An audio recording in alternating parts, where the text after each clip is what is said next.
ગુરુકુળ એ શબ્દ આપણી વેદ પરંપરાનો બહુ પુરાણો શબ્દ છે ને આઝાદી પછી જે કેટલાક ભારત માતાને ગમે એવા કામો થયા એ પૈકીનું એક કામ એટલે રાજકોટ ગુરુકુળની સ્થાપના ધર્મજીવનદાસ સ્વામીજીના કારણે થઈ.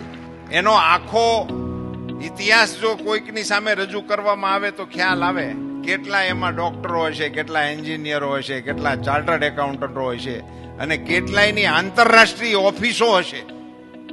બોલો, એ વિશ્વની અંદર જે સંસ્થાઓ ચલાવી રહ્યા છે અને આંતરરાષ્ટ્રીય મંચ ઉપરથી ભારતના આ ગ્રોથની અંદર ગણાવી શકાય એવું કોન્ટ્રીબ્યુશન આ સંસ્થાના વિદ્યાર્થીઓએ આપ્યું છે એમ કહી શકાય.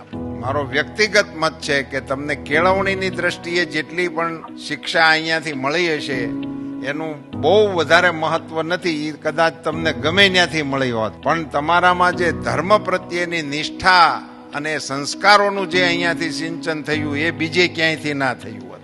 એનું મૂલ્ય બહુ મોટું છે. વર્તમાન સમયની અંદર હવે દુનિયાને સમજણ પડવા માંડી છે કે આ સંસ્કારોની કિંમત શું છે.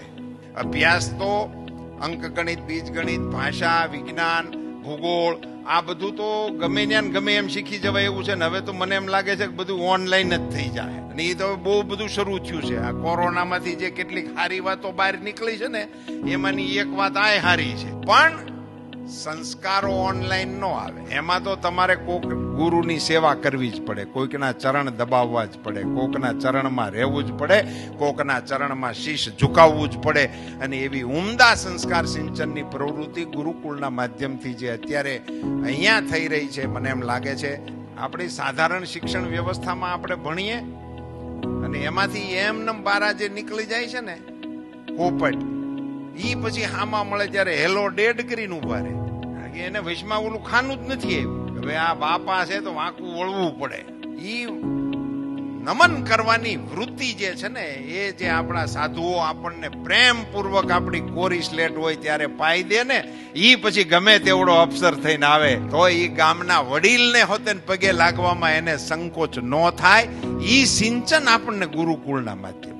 ઈ બધી બાબતો જે હતી આપણી જીવન શૈલીની એને આપણા બાળ માનસની અંદર ઉતારવાનું ઉત્તમ કાર્ય જો ક્યાંયથી થતું હોય તો આ ગુરુકુળ પરંપરામાંથી થાય છે. એટલે હું ગુરુકુળ પરંપરાને વંદન કરું છું, નમન કરું છું.